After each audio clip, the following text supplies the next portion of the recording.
This is talkSPORT at St Jakob Park, the home of FC Basel, but also where the Euro 2025 final will be played. England against Spain, and we're joined by talkSPORT's ex-professionals to look ahead to the final, see how it's going to go, see where it's going to be won or lost. We have the former WSL striker Courtney Sweetman-Kirk, of course, our England correspondent this tournament, and the former England striker Tash Dowie on co-commentary for all the England games this tournament. Tash, start with you. Okay.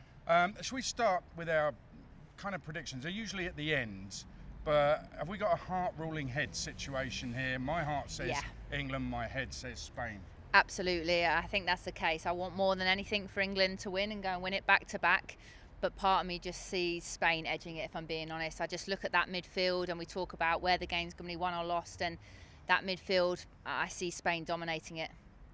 Yeah, and I think for me it's to do with the context of the tournament as well. And we were having a discussion, weren't we, about the sort of routes that both teams have taken. I appreciate that Spain's route is probably easier on paper, but I think these sort of last minute wins, they're fantastic and it gives you that sort of energy and everyone gets excited. But the context of the game before and how at times we've not played very well, that's what worries me, and that's why I think Spain might edge it. Obviously heart, I want the lionesses to win. I think we've got the ability to win if we play to our full capacity, but I think throughout the tournament we've shown that we've not always done that for sort of 90 minutes. It's taken sort of 75 minutes to then get a bit of a reaction. Yeah, England are going to have to dig deep, no doubt about that. And Courtney, you mentioned there about how easy the route was for Spain. It was until they got to Germany and they kind of struggled a bit. They had to dig deep there, but I just wonder if they're actually prepared for a tough one. England have had to be prepared for tough games pretty much all tournament. Germany was the only tough game really that Spain have had. Will that make any kind of difference to the intensity? Oh, it can, because in one way you look at it for a positive for the lionesses and think, well, we're used to playing at that intensity.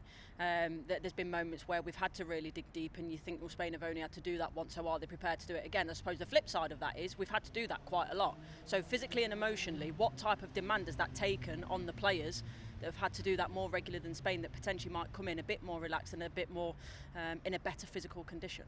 Let's talk about the midfield, Tash, because listen, we could talk about Spain's midfield all day and all night, but England have got an experienced midfield trio as well. Is that where the game will be won and lost? In my opinion, yes. And again, I think Courtney's point's strong point with regards to if England do play at their best, there's not many better than Akira Walsh at what she does.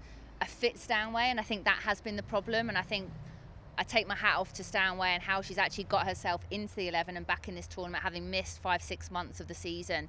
Credit to her. I think Toon's been in good form this tournament, but I don't think, if I'm being honest, it's really clicked in there. I think we've struggled in a lot of the games with regards to dominating that midfield, and obviously again we've relied heavily on the subs to come on and finish the games off. And when I just look at that midfield of Spain, play together at Barcelona, know each other inside out, it's just been fluid, and it does concern me a little bit with regards to that kind of battle, because it is that saying, that's where the game's won, and that's why I do just think Spain will edge it a little bit for me quality wise. Midfield wise, Courtney, do you give England any kind of advantage at all? I would say we're maybe a little bit more prone to playing a physical game that would upset Spain if we can get close to them. I think it's a difficult one because both teams have got quality, but I think on the ball Spain do probably edge it. But I think if we can rattle them a little bit and stop them getting on the ball and actually stop the passes into the midfield, I think that could definitely be a way. So that's when your likes of your Kira Walsh and your Ella Toon specifically, when they're playing out from the back, if they can screen the passes into the midfield and almost stop it going into there, then we do have a chance. That's where as well I think that England have to do better, and I spoke about it last game, that I talk about as a football player, you have to earn the right to play.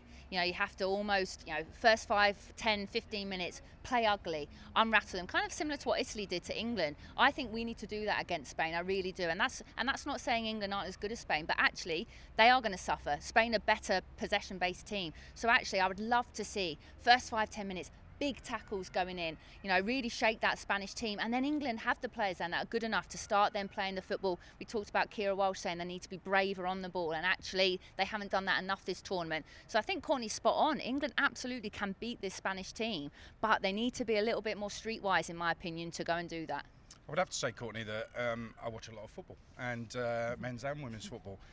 One of my favourite players, if not the favourite player to watch, is Bonmati. I know you're a big fan as well. Is it just the case that if she plays well, does what she does, literally nobody can stop her?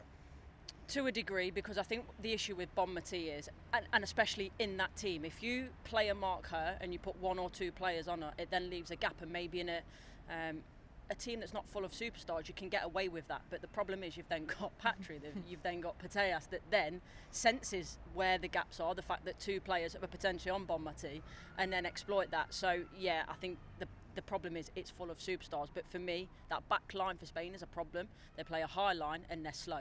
And then when you look at us and the players that we've got, one that will either start or come off the bench, we've got pace, we've got power, and I think Alessia Russo is going to be key to this, because what she can do, Spain like to play a mark. So if she drops in and players come with her, it's either the straight one over the top, or if she can get the flick on, the likes of whoever it may be, Beth Mead, Lauren Hemp, Michelle Agiman, Chloe Kelly, for me, that is the route to getting behind them. Yeah, we talk about weaknesses, and do Spain have any weaknesses? And I do, and I honestly think that is the case. Behind Alexandri, potentially a Paredes, who are top players, but the pace is the issue, absolutely. And I think when we've seen them, they've been exploited. Germany should have scored against them. Buell, threw on goal, one big long ball, and they're direct, and she's through and didn't punish them. And I honestly think what I would love to see as well is a Lauren Hemp and a James, if they're fit. But I want to see them actually drive infield rather than go 1v1 down the line and look for crosses, which I think Spain will be comfortable. Actually, if a Hemp can drive infield and then look to combine with a Russo, and you've got Toon making those third man runs, and then the same with Lauren James, I think then Russo won't be as isolated. In my opinion, she's been way too isolated this tournament. So I think tactically that could be a really good idea. And then you've got the fullbacks that love to join in and create that width. So I think that's a good game plan. And in terms of super sub, Michelle Agiman, we've got to be careful, because although games between Spain and England recently have been tight, they beat us 2-1 in Barcelona, we beat them 1-0 at Wembley. They are tight, but Spain could be out of sight by the time Serena brings Agiman on. They've got to be careful of that. Yeah, they absolutely have, and I think that's where I'm interested to kind of see Serena in the press conference today. And they have rode their luck at times, let's be honest, and people are saying England are due a good performance, and that's what I'm hoping, that England from the off are on it, like they were against the Dutch. They were obviously strong against Wales. I know it's a different opposition, but they can't be anything but 100% tomorrow, because you switch off for one moment, Spain are good enough, and you can see that in the World Cup final. Lucy Bronze, give away, they know how to hurt you within that split second, and it's going to be a fascinating game where everyone's going to have to be on their own game.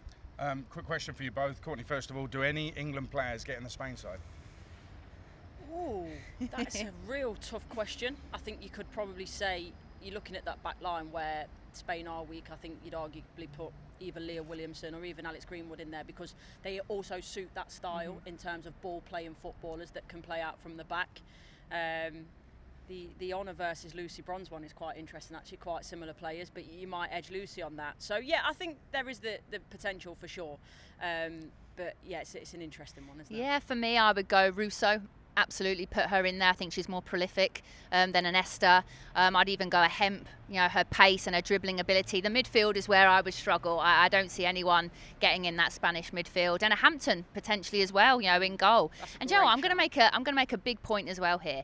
I honestly believe that England's playing style suits playing this Spanish team. I really do. And I think if you look at who we've struggled against this tournament, it's been pace, teams that want to counter. That's not the Spanish team. The Spanish team will not want to counter. They'll want to keep the ball. Even if they're losing with 1 minute to go, they're not going to change. They're not going to go direct. And I honestly believe that England will prefer to come up against a team like this, who are a bit more of a ball possession team, than a team that want to go direct like a Sweden or France. Is it basically long ball versus tiki-taka then? I mean, I think both teams will want to play. I really do. But I think if England are to win the game, they need to be more direct. I don't think England are as good as Spain at tiki-taka. They're not going to beat them at that game. But I think if we can get a Hemp in behind, a Russo making runs, Toon third man runs, James, or if it's a Beth Mead, being more direct, being more aggressive, being ugly, I think that's how we win it. And we have actually hit a lot of long balls in this tournament. I think it was Leah and Alex, wasn't it? Yeah. The two players with the most long balls in the tournament. Well, you mentioned that they've got the ability to do that from the back, and it's not that they can't play, but it's about the right areas in which you do it. So the fact is, when Kira Walsh, she loves to drop in and get the ball, and then when she faces up, does she need to play a short ball into the midfield? Well, no, as I mentioned, if Alessia Russo drops in and she drags the centre halves forward, and then that ball is on in behind, then why not do it? I don't think it's a massive clash of styles, because they're both possession-based teams that want to play. But I think England, in terms of that plan B, one, because of the players that they've got, they can be more direct, whereas that doesn't suit Spain. They've not got the players to do that, so we have got the ability to be adaptable, which is a positive thing for me. Definitely. Well, these two talking about the game, It's got me thinking England are going to win. Yeah. As long as Bonmati has an off day, Tash has an off day, Patry has an off day. Come on, England.